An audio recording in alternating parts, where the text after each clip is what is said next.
নমস্কার, অমৃতাস kitchen canvas চ্যানেলে সকলকে স্বাগত। আজ বানাবো মৌরি আলুর দম। প্রথমে আলুগুলোকে প্রেসার কুকারে সিটি দিয়ে সেদ্ধ করে খোসা ছাড়িয়ে রাখতে হবে।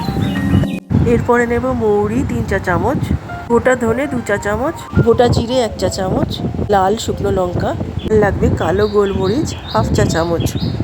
এই সব মশলাগুলোকে নিয়ে একটা প্যানে ড্রাই রোস্ট করতে হবে যতক্ষণ না মশলাগুলো থেকে একটা সুন্দর গন্ধ বেরোয়। এরপর এই ড্রাই রোস্ট করা মশলাটাকে একটা মিক্সার গ্রাইন্ডারে নিয়ে পাউডার বানাতে হবে।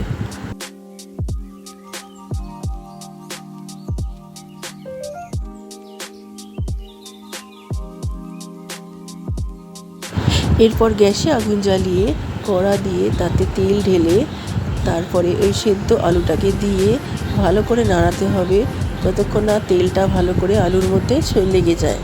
এরপরে দিয়ে দেবো নুন এবং ভালো করে নাড়িয়ে মিক্স করে নেব।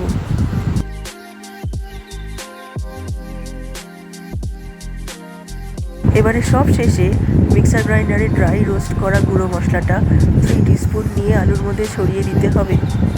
ভালো করে নাড়িয়ে হালকা হাতে আলুর সাথে মিক্স করতে হবে এবং প্রয়োজন হলে একটু জলের ছিটেও দেওয়া যেতে পারে।